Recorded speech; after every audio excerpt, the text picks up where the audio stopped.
దేవునికి మహిమ కలుగును గాక. ప్రియ దేవుని బిడ్డలారా, మీ ముందుకు వచ్చి ప్రతిరోజు దేవుని వాక్యం అందించడానికి నేను ఎంతగా ఇష్టపడుతూ ఉన్నాను. మరి చిన్న ప్రార్థన చేసుకొని కొద్ది సమయం దేవుని వాక్యాన్ని మనం అందరం కూడా శ్రద్ధతో విందాం. ప్రార్థన చేసుకుందాం. ప్రేమ కలిగిన తండ్రి యేసయ్య, నీకు మహిమ స్తుతి స్తోత్రములైన అనేక మందికి దేవుని వాక్యాన్ని అందించడానికి ప్రభువా మీరు ఎన్నుకొని మా ద్వారా జరిగిస్తున్న కార్యాలను బట్టి ప్రభువా మరొకసారి మీకే మహిమ స్తుతి స్తోత్రములైన. ఈ వాక్యం ఎవరైతే వింటున్నారో, ఎవరైతే తమ జీవితాలని మార్చుకోవాలి, దేవుని మార్గాన్ని అనుసరించాలని ఆశపడుతున్నారో, యేసు నామములో వారి జీవితాల్లో గొప్ప కార్యాలు జరిగించి ఇదిగో ప్రభువా జీసస్ క్రైస్ట్ హోలీ మినిస్ట్రీస్ను అనేక మందిని చేరుకోవడానికి సహాయం దయచేయమని యేసు నామములో అడిగి వేడుకుంటున్నాం తండ్రి, ఆమేన్. ప్రియ దేవుని బిడ్డలారా, మీ దగ్గర బైబిల్ ఉన్నట్లయితే ప్రతి ఒక్కరూ ఓపెన్ చేసి ఎఫెసీయులకు రాసిన పత్రిక 2వ అధ్యాయము 6వ వచనాన్ని ఈరోజు ధ్యానాంశంగా మనం చదువుకుందాం. నేను చదువుతాను, బైబిల్లో అక్కడ ఏముందో గమనిస్తూ ఉండండి. ఎఫెసీయులకు రాసిన పత్రిక 2:6.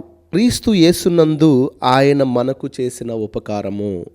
పౌలు గారు ఈ మాట మాట్లాడుతూ ఉన్నారు. క్రీస్తు యేసునందు ఆయన మనకు చేసిన ఉపకారము. నిజమే, యేసు ప్రభు ఈ లోకానికి వచ్చి మనందరికీ ఉపకారం చేయడానికే ఆయన ఈ లోకానికి వచ్చాడు. యేసు ప్రభుని ఎవరైనా అడిగితే, ప్రభువా నువ్వెందుకు ఈ లోకానికి వచ్చావు, ఏంటి నీ పర్పస్ ఏంటి, నీ ఆలోచన ఏంటి, నువ్వెందుకు అంటే ఆయన అంటాడు, నేను ప్రతి ఒక్కరికి ఉపకారం చేయడానికి నేను వచ్చాను. నేను అపకారాన్ని కాదు, ఉపకారం చేస్తాను. ఎందుకంటే చాలామంది మనం గమనిస్తూ ఉన్నాం, ఎదుటివారికి అపకారం చేయడానికే ప్రయత్నిస్తూ ఉంటారు, కానీ ఉపకారం చేసేవాళ్ళు ఎవరు లేరు. కానీ యేసు ప్రభు 2000 సంవత్సరాల క్రితం ఈ లోకానికి వచ్చి ఆయన మనందరి కోసము కలువరి సెలవులో ఆయన మరణించి మనందరికీ ఉపకారం చేయబట్టే ఈరోజు సజీవులుగా ఈ లోకంలో అన్ని ఈవులను మనము స్వేచ్ఛగా స్వీకరించగలుగుతున్నాం. యేసు ప్రభు కనుక ఆనాడు ఉపకారం చేయని ఎడల ఈ రోజున సిలువలో ఎక్కాల్సింది మనము, కొరడా దెబ్బలు తినవలసినది మనము, ఇబ్బంది సమస్యలు కొని తెచ్చుకోవాల్సింది మనము.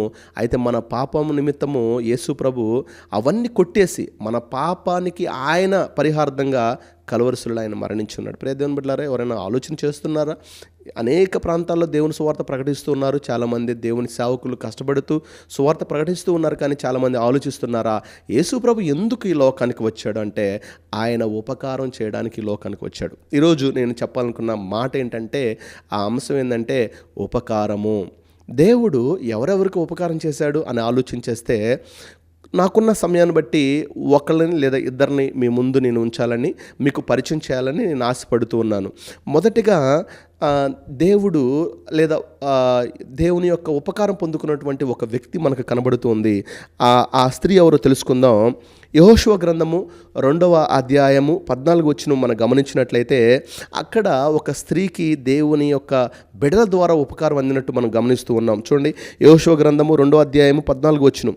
అందుకు ఆ మనుషులు ఆమెతో, నీవు మా సంగతి వెల్లడి చేయని ఎడల మీరు సావకుండునట్లు మీ ప్రాణములకు బదులుగా మా ప్రాణం ఇచ్చిదమని యెహోవా ఈ దేశమును మీకిచ్చినప్పుడు నిజముగా మేము నీకు ఉపకారము చేసేదము.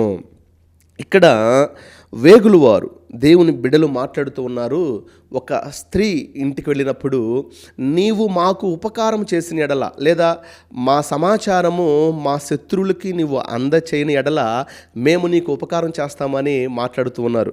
వాస్తవంగా మనం ఆలోచన చేస్తే యెహోషువ నాయకత్వంలో, అంటే మోషే గారి తర్వాత యెహోషువ ఇశ్రాయేల్ ప్రజలకు నాయకుడిగా ఉన్నాడు కదా. మరి యెహోషువ నాయకత్వంలో కనాను దేశాన్ని స్వాధీనపరచుకోవడానికి ఎరుకో పట్టణాన్ని వారి ముందుంది. ఆ ఎరుకో పట్టణం వీరు స్వాధీనపరచుకోవడానికి దేవుని యొక్క ఆజ్ఞ, దేవుని కృప ద్వారా వారు ఆ ఎరుకో పట్టణానికి స్వాధీనపరచుకొని అక్కడ ఇక ఉండాలని నిర్ణయించుకున్నప్పుడు, ఆ ఎరుకో పట్టణంలో ఉన్న ప్రజలు ఎలా ఉన్నారు, అక్కడ రాజులు ఎలా ఉన్నారు, సైనికులు ఎలా ఉన్నారు, మనం తెలుసుకోవాలని చెప్పేసి యెహోషువ 2 వేగులు వారిని పరిశీలనకు పంపించాడు. వారిని గమనించండి, అక్కడ వారితో మనం యుద్ధం చేయగలమా, వారితో మనము పోరాటం చేయగలమా, పోరాడి వారిని మనము గెలిచి దేవుడు మనకు చూపిస్తున్న వాగ్దాన భూమిని మనం కైవసం చేసుకోగలమా అని చెప్పేసి 2 వేగులు వారిని పంపించారు. చరిత్ర చెబుతుంది వారిలో ఒక వ్యక్తి కాలేబు అని. అయితే 2 వెళ్ళారు, పరిశీలన చేశారు. ఇంతలో ఆ యెరికో పట్టణము, ఆ ప్రాంగణాలు ఏవైతున్నాయో వాటి మీద ఒక గృహాన్ని నిర్మాణం చేసుకొని లేదా ఒక ఇల్లు కట్టుకొని ఆ యెరికో గోడల మీద ఒక స్త్రీ భయంకరమైన జీవితాన్ని జీవిస్తూ ఉంది. ఆమె పేరు రాహాబు. అయితే వీరు ఆ ప్రాంతాన్నంతా కూడా పరిశీలన చేసి వస్తున్నప్పుడు యెరికో ప్రజలకు లేదా యెరికో సైనికులకు లేదా అక్కడున్న రాజుకు తెలిసింది, ఎవరో వేగులు వారు వచ్చారు, పరిశీలన చేస్తున్నారనగానే వెంటనే వారిని పట్టుకోమని రాజు ఆజ్ఞ జారీ చేసినప్పుడు వీరు రాహాబు అనే ఆ స్త్రీ ఇంటికి వచ్చారు. వాస్తవంగా రాహాబు ఇంటికి చాలామంది వేరే ఆలోచనతో వెళ్తూ ఉంటారు, వేరే ఉద్దేశాలతో వెళ్తూ ఉంటారు. మరి రాహాబు వీరు రాగానే రాహాబు ఆలోచన విధానం వేరు, తన క్రియలు వేరు, తన ప్రవర్తన వేరు. అప్పటి వరకు ఒక స్థితిగా ఉన్న రాహాబు ఎప్పుడైతే దేవుని బిడ్డలు ఆమె ఇంటిలోకి వచ్చారో, ఆమె గృహంలోకి వచ్చారో, తన ఆలోచన విధానం మారిపోయింది, తన క్రియలు మారిపోయాయి. ప్రియ దేవుని బిడ్డలారా, లోకంలో ఉన్నంతసేపు నీ వైఖరి అలాగే ఉంటుంది. ఎప్పుడైతే దేవుని దగ్గరకు నువ్వు రాగలుగుతావో, దేవుని సన్నిధిలో నువ్వు ప్రవేశపెట్టగలుగుతావో, దేవునికి నీ జీవితాన్ని అప్పగించగలిగితే నీ జీవితం మారుతుంది, నీ బ్రతుకు మారుతుంది, నీ ఆలోచన విధానం మారుతుంది, నీ మాట తీరు కూడా మారుతుంది. ప్రియ దేవుని బిడ్డలారా, ఆలోచించండి. రాహాబు భయంకరమైన వేశ్య జీవితాన్ని జీవిస్తుంది. ఆ గోడల మీద అనేక మందితోటి భయంకరమైన ఆలోచనలో ఉన్న రాహాబు ఇంటికి దేవుని బిడ్డలు వచ్చి ఉన్నారు. ఇప్పుడు వారు అంటున్నారు, వారి మధ్య కన్వర్జేషన్, ఆ సంభాషణ జరుగుతుంది. రాహాబుతో మాట్లాడుతున్నారు. రాహాబు గుర్తించింది, మీరు ఈ యొక్క ప్రాంతాన్ని స్వాధీనపరచుకోవటానికి వచ్చిన దేవుని బిడ్డలు కాబట్టి ఏదో ఒక రోజు ఈ ప్రాంతాన్ని మీరు ఖచ్చితంగా స్వాధీనపరచుకుంటారు. ఎందుకంటే మీ దేవుని గురించి నేను విన్నాను, మీ దేవుని గురించి నేను తెలుసుకున్నాను. చూడండి, ఈ రోజుల్లో చాలామంది అన్యులు దేవుని గురించి చెబుతూ ఉంటారు. మీ దేవుడు చాలా గొప్పవాడండి, ఎన్నో గొప్ప కార్యాలు జరిగించున్నాడు, ఎన్నో అద్భుత కార్యాలు జరిగించున్నాడని చాలామంది అన్యులు చెబుతుంటారు. కానీ దేవుని నమ్మిన బిడ్డలే, దేవుని దగ్గర జీవిస్తున్న బిడ్డలే నమ్మకం ఉంటల్లా, విశ్వాసాన్ని కోల్పోతున్నారు. ఏదో నామకార్థమైన క్రైస్తవులుగా జీవిస్తున్నారు తప్ప విశ్వాసభరితమైన జీవితాన్ని జీవించలేకపోతున్నారు చాలామంది. అయితే రాహాబుకు తెలుసు, తాను పాపంలో ఉన్నప్పటికీ, భయంకరమైన జీవితాన్ని జీవిస్తున్నప్పటికీ దేవుని కార్యాలు రాహాబుకు తెలుసు. దేవుని గురించి తెలుసుకుంది, ఆయన ఎంత గొప్పవాడు, ఆయన సర్వసృష్టి అని తెలుసుకుంది ఆయన. అయితే వారితో అంటుంది, మీరు ఈ ప్రాంతాన్ని కైవసం చేసుకోవడానికి ఎప్పుడైనా వస్తారు, ఈ ప్రాంతాన్ని అంతా కూడా మీరు స్వాధీనపరుచుకుంటారు కాబట్టి నాకు కూడా మీరు సహాయం దయచేయండి అనగానే, అప్పుడు ఆ వేగుల వారు అంటారు, అమ్మ, ఈ ప్రాంతాన్ని మేము ఒకరోజు దేవుడు మాకు అప్పగించబోతున్న ఆ తరుణం రాబోతుంది కాబట్టి ఆ రోజున మేము వచ్చినప్పుడు ఈ ప్రాంతాన్ని మేము స్వాధీనపరుచుకుంటున్నప్పుడు ఖచ్చితంగా నీకు ఉపకారం చేస్తాము. అయితే ఇప్పుడు మేము వచ్చినట్లు మా సంగతి మా శత్రులకు నువ్వు తెలియజేయ మాకు. నీవు ఎప్పుడైతే మా సంగతి వెల్లడి చేయని ఎడల నీకు మేము ఖచ్చితంగా ఉపకారం చేస్తాం. ఆ దినమున, ఆ సమయమున, ఆ భయంకరమైన ఆ దుర్దినం వచ్చినప్పుడు మీకు మేము ఉపకారం చేస్తామని చెప్పినప్పుడు వెంటనే రాహాబు వచ్చారు. ఆ యెరికో ప్రజలు రాహాబు దగ్గరకు వచ్చారు. ఇటు ఇద్దరు వ్యక్తులు వచ్చినారనగానే, అయ్యా వచ్చిన మాట వాస్తవమే, వాళ్ళు మరలా వెళ్ళిపోయారనగానే ఆ యెరికో ప్రాంత ప్రజలు వారిని వెంబడించి వెళ్ళిపోగానే రాహాబు వెళ్ళేటప్పుడు వారిని అడిగింది, అయ్యా మీరు నాకు సహాయం చేస్తానన్నారు, ఉపకారం చేస్తానన్నారు, మంచిదే, అయితే ఆ ఉపకారము చేయడానికి ఆనవాలు ఏదైనా ఇస్తారా? ఆనవాలు అడిగింది. అడుగుతున్నావు ప్రభుని, ప్రభువా నేను రక్షణ పొందుకోవడానికి ఏం చేయాలి, మారు మనసు పొందుకోవడానికి ఏం చేయాలి, ప్రభువా నా భయంకరమైన జీవితము, నా భయంకరమైన ఈ దుర్గతి నుండి విడుదల పొందుకోవాలంటే నేనేం చేయాలి? ఎప్పుడైనా ప్రభువుని అడిగావా? మోకాళ్ళేసి ప్రభువుని అడిగావా? రాహాబు అడుగుతుంది, నాకు ఒక ఆనవాలు ఇవ్వండి అయ్యా, నేను రక్షణ పొందుకోవాలంటే, ఆ భయంకరమైన ఆ దుర్గతి వచ్చినప్పుడు, ఆ భయంకరమైన ఆ పరిస్థితి వచ్చినప్పుడు నేను రక్షణ పొందుకోవాలంటే ఏం చేయాలి అని ఆనవాళ్ళు అడుగుతుంది. అప్పుడు వెంటనే వారి దగ్గర ఉన్న ఒక ఎర్రని దారాన్ని రాహాబుకి ఇచ్చారు. రాహాబు, ఇదిగో ఎర్రని దారం, ఈ ఎర్రని దారాన్ని నీ ఇంటికి కట్టు. మేము వచ్చినప్పుడు ఎర్రని దారం ఏ ఇంటి గుమ్మానుకుంటుందో ఆ కుటుంబాన్ని మేమేం చేయమో రక్షణ పొందుకుంటారు, ఆ కుటుంబం రక్షించబడుతుందనగానే రాహాబు చేసిన పని ఏంటో తెలుసా? ఆ ఎర్రన్న దారాన్ని తీసుకుని వెళ్ళి ట్రంకు పెట్టెలోనో లేదా బీరువాలోనో దాపెట్ల. వాస్తవంగా అది ట్రంకు పెట్టెలోనో బీరువాలోనో దాపెట్టినట్టయితే, భద్రపరిచినట్టయితే రాహాబు గురించి ఈరోజు మనం మాట్లాడుకునే వాళ్ళం కాదు. ఎందుకంటే రాహాబు నశించిపోయేదే, రాహాబు భయంకరమైన పరిస్థితిలో ఉండి నష్టపోయేదే. కానీ రాహాబు చేసిన పని తెలుసా? ఆ ఎర్రని దారాన్ని తన ఇంటి గుమ్మానికి కట్టుకుంది. దేవునికి మహిమ కలుగును గాక, హల్లెలూయా.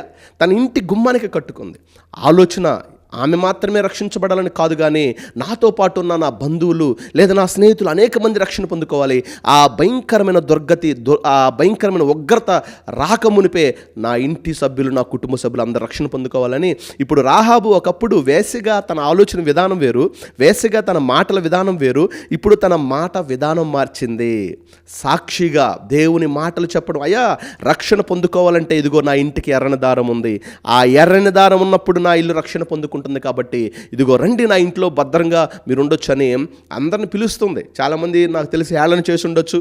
రాహాబు పిలుస్తుంటే ఏమో దాకా పాపం చేయడానికి పిలిచింది, ఇప్పుడేంటి రక్షణ అని కొత్త మాటలు చెబుతుంది, సో ఏమో మాటలు మనం వినాలా, ఇదేదో డబ్బులకు ప్లాన్ చేస్తుందని చెప్పేసి వాళ్ళు ఆ విధంగా అనుకోలా. అయితే చాలామంది అనుకున్నప్పటికీ కూడా తన కుటుంబ సభ్యులు మాత్రము రాహాబు చెప్పిన మాట విని తన ఇంటిలోకి వచ్చారు. ఎవరైతే రాహాబు చెప్పిన మాట విని తన ఇంటిలోకి వచ్చారో వారు మాత్రమే రక్షించబడ్డారు. హల్లెలూయా. మరి మిగిలిన వాళ్ళందరూ కూడా ఎవరైతే దేవుని బిడ్డలో ఆ ప్రాంతానికి వచ్చినప్పుడు కైవసం చేసుకోవడానికి వచ్చినప్పుడు బలైపోయారు, చాలామంది నష్టపోయారు. ప్రియ దేవుని బిడ్డలారా, నేను చెప్పాలనుకున్న అంశం ఏంటంటే రాహాబుకి వేగులు వారు ఇచ్చిన ఎర్రని దారము మన ప్రభు అయిన యేసుక్రీస్తుకి సాదృశ్యం అయితే, రాహాబు ఎవరో కాదు, నీవు నేనే. మన భయంకరమైన పాపాల వలన, మన భయంకరమైన ఆలోచన విధానం వలన, మన క్రియల వలన మన అనేక విధాలుగా నష్టపోయాము. నరకాగ్నికి చేరువలో ఉన్న మనలను ప్రభు యేసుక్రీస్తు ఈ లోకానికి వచ్చి ఆయన రక్షించాలని ఆశపడుతూ ఉన్నాడు. ఆ ఎర్రని దారం ఏ ఇంటికి ఉంటుందో వారు మాత్రం రక్షణ పొందుకుంటారు. ఈ రోజున ఎవరైతే ప్రభువుని నమ్ముకున్న వారు ఉంటారో, రక్షణ పొందుకొని ఉంటారో, వారు మాత్రమే నరకాగ్ని నుండి తప్పించబడి ఆ ఉగ్రత దినమున తప్పించుకొని ప్రభు రాజ్యంలో ఉంటారని మీకు నేను తెలియజేయడం జరుగుతుంది. ప్రియ దేవుని బిడ్డలు, ఆలోచన చేయండి. భయంకరమైన జీవితాన్ని జీవిస్తున్న రాహాబే మారగా దేవుడు మనకిచ్చిన ఇంత గొప్ప అవకాశాన్ని సద్వినియోగపరుచుకుందాం. ఆనాడు రాహాబు మారటానికి ఆమెకి ఏ అవకాశం లేదు. ప్రియ దేవుని బిడ్డలారా, ఆలోచన చేయండి. ప్రతి ఒక్కరు ఈ మెసేజ్ మీకోసమే. ఈ రోజున రాహాబుని మీ ముందుంచడానికి మనం నేర్చుకున్న పాఠం ఏంటంటే, రాహాబుకి దేవుడు తన బిడ్డల ద్వారా ఉపకారం చేశాడు. దేవుని యొక్క కృప ద్వారా మనకు కూడా ఉపకారం చేయడానికి ఆయన ఎల్లప్పుడూ ఆశపడుతున్నాడు. కాబట్టి ప్రియ దేవుని బిడ్డలారా, రండి దేవుని దగ్గరికి మనస్ఫూర్తిగా ప్రభు సన్నిధిలో బలపడదాం. ప్రభు రక్తంలో కడగబడి మన ప్రతి పాపాన్ని కొట్టివేయబడినప్పుడు మనం నిత్య రాజ్యంలో ఉంటాం. కాబట్టి రాహాబుకి ఆనాడు ఉపకారం చేసిన దేవుడు అదే ప్రభు మనకు కూడా ఉపకారం చేయడానికి ఆయన ఎల్లప్పుడూ సిద్ధంగా ఉన్నాడు. కాబట్టి ప్రతి ఒక్కరు గమనించండి. రాహాబు ఎర్రని దారం కట్టుకో, నీకు మేము ఉపకారం చేస్తామని చెప్పారు. రాహాబు తన ఇంటికి ఎర్రని దారం కట్టుకుంది. తన ఇల్లు మాత్రమే కాదు, తన కుటుంబ సభ్యులు అందరూ కూడా రక్షణ పొందుకున్నారు, రక్షించబడ్డారు.